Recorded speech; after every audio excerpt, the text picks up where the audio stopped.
Good morning, friends. Today I want to read the next chapter of Charlotte's Web, which is Chapter 8, A Talk at Home.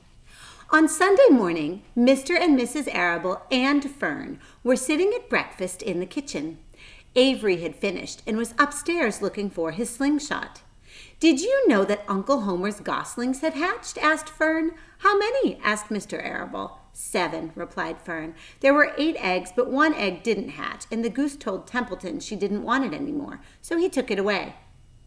The goose did what?" asked Mrs. Arable, looking at her daughter with a worried look. "Told Templeton she didn't want the egg anymore." "Who's Templeton?" asked Mrs. Arable. "He's the rat. None of us like him." "Who's us?" asked Mr. Arable. "Oh, everybody in the barn cellar, Wilbur and the sheep and the lambs and the goose and the gander and the goslings and Charlotte and me." "Charlotte?" asked Mrs. Arable. "Who's Charlotte?" "Oh, she's Wilbur's best friend. She's terribly clever." "Well, what does she look like?" asked Mrs. Arable. "Well," said Fern thoughtfully, "she has 8 legs. All spiders do, I guess." "Charlotte is a spider?" asked Fern's mother. Fern nodded. "A big gray one. She has a web across the top of Wilbur's doorway. She catches flies and sucks their blood. Wilbur adores her." "Does he really?" said Mrs. Arable rather vaguely. She was staring at Fern with a worried expression on her face. "Oh, yes, Wilbur adores Charlotte," said Fern.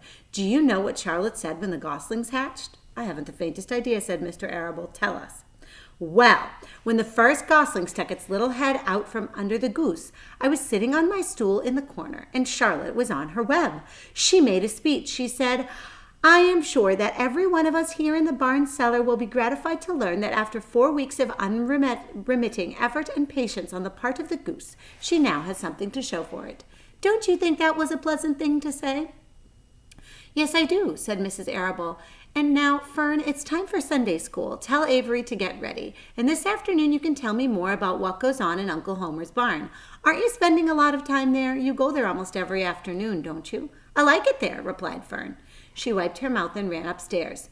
After she left the room, Mrs. Arable spoke in a low voice to her husband. "I'm worried about Fern," she said. "Did you hear the way she rambled on about the animals, pretending they talked?" Mr. Arable chuckled. "Maybe they do talk," he said. "I've sometimes wondered. At any rate, don't worry about Fern. She's just got a lively imagination. Kids say they hear all sorts of things." "Just the same, I do worry about her," replied Mrs. Arable. "I think I shall ask Dr. Dorian about her the next time I see him. He loves Fern almost as much as we do, and I want him to know how queerly she is acting about that pig and everything.